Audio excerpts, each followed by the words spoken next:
This video will cover Part 1 of Chapter 10, Experimental and Quantitative Psychology for PSY 120, Careers in Psychology, Neuroscience, and Human Development.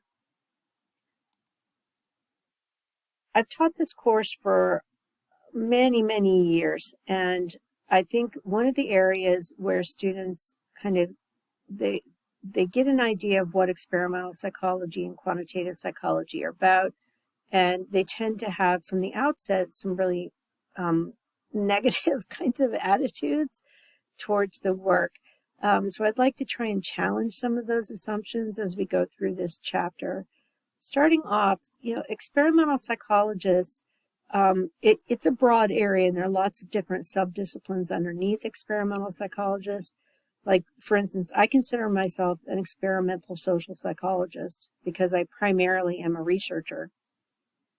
But experimental psychologists specialize in research methodology, conducting research, interpreting research, doing data analysis, and so on. So what they're engaged in studying is research methods and how to conduct research that is appropriate to the topics that you're investigating. They become well-versed in a variety of methods for assessing how people make sense of the world around them, how they make decisions, how they think, how they feel, and so on.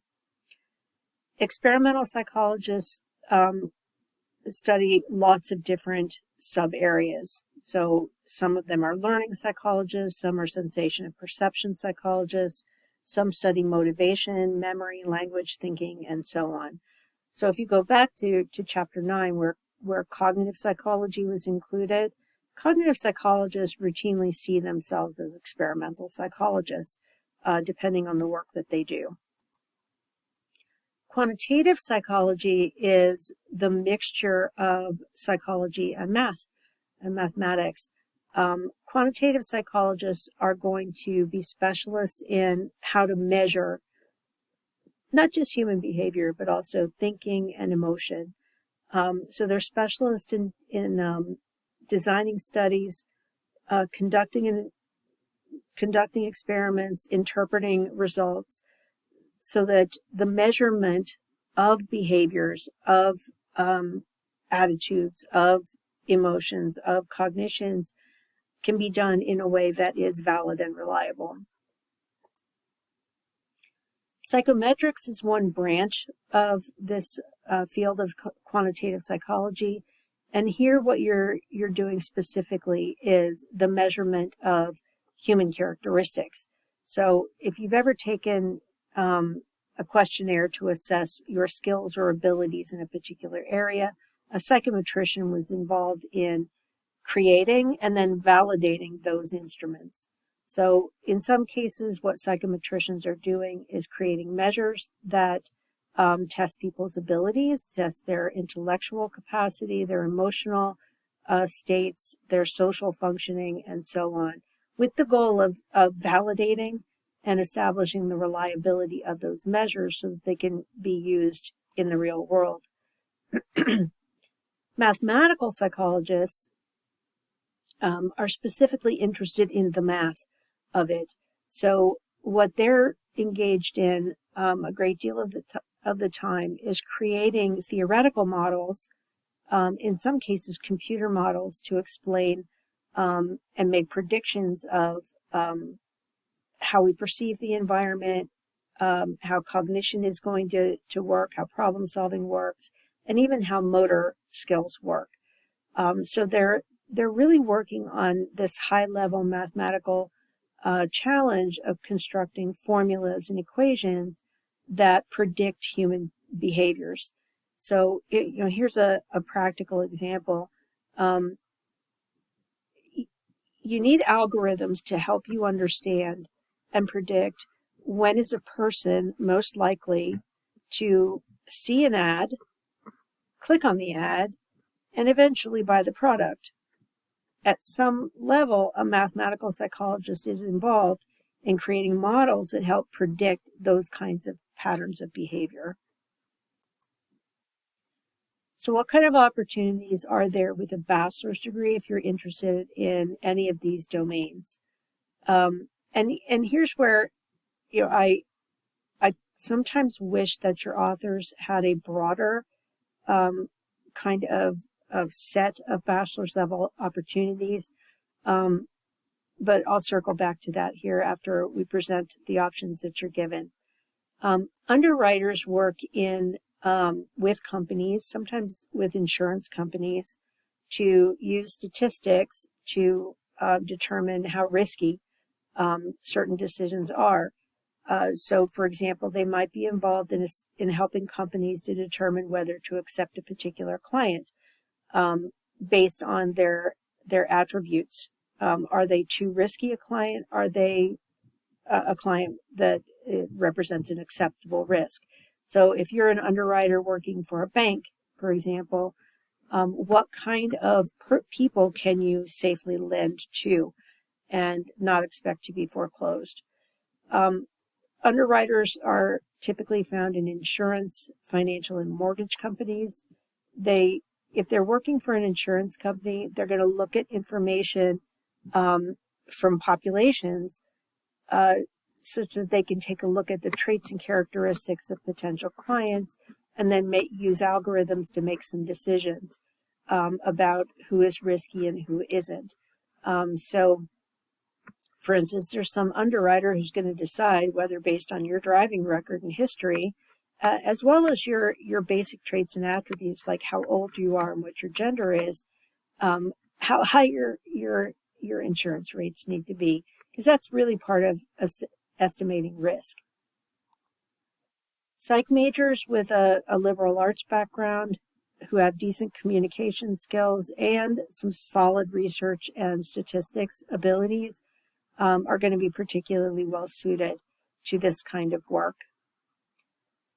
There's also this entry-level positions in computer programming, software development, and web development. Obviously, this is an intersection between computer science and psychology. Computer programmers are going to be involved in obviously writing code and building programs to solve specific problems. So they're going to be designing, creating, installing, testing, debugging programs. Software developers are actually on that creative side, on the development side. So they're going to be the people who are working to create programs or apps from start to finish. They'll work with programmers as well as graphic artists and other kinds of professionals to bring a piece of software to fruition. There are also bachelor's level, entry-level positions in computer support. So these are the people that you go to when your computer or your smartphone or your tablet stops working properly. And they're going to provide technical assistance to clients. Network specialists tend to work specifically, as the name implies, with networks. So if you have an organization and the computer systems have to be linked in that organization, what you are going to be needing is a computer network specialist. User support specialists and help desk techs are going to respond to phone calls, emails, text messages to support products. Psych majors are sometimes at an advantage in this area because they tend to come out of school with decent computer skills as well as interpersonal and communication skills. Having a background in computers and how to use them, and also with software applications, debugging, and so on, can increase the degree to which you're attractive in these jobs. Another area is budget analysis, and this is a little bit more specialized and may require some more training. Budget analysts use that kind of knowledge of experimental methods and research or data analysis and statistics to provide information to leaders in organizations to make decisions about their finances. So these are people who can look at the budget and the layout over long periods of time and then make projections and that requires some fairly sophisticated statistical modeling. They're going to analyze spending, make some estimates of how we can improve efficiency, and so on. They may work with managers and department heads in building their budgets. They may be involved in oversight, so looking at budgets to make sure that they're accurate, they're complete, they conform with all kinds of procedures and protocols. They may monitor how the budget is being managed and catch overspending and avoid deficits. Having a bachelor's degree in psychology is generally sufficient in this area because psych majors have quantitative skills and they've used computers. Now, that doesn't mean that additional business, accounting, economics, finance, and statistic courses aren't going to be useful. They absolutely are. Now, completely shifting gears, and I was glad to see in this version of the textbook, they have added these kinds of roles. Behavior technicians and assistant behavior analysts are people who are well versed in research methodology and even in basic statistics, and they're taking this out into an applied area. Behavior analysis, and you may have heard of applied behavior analysis or behavior therapies. Behavior analysis involves applying the principles of learning theory, particularly operant learning, to help people understand why people do what they do and to create opportunities for behavior change. So they're going to apply basic learning principles to alter people's behaviors.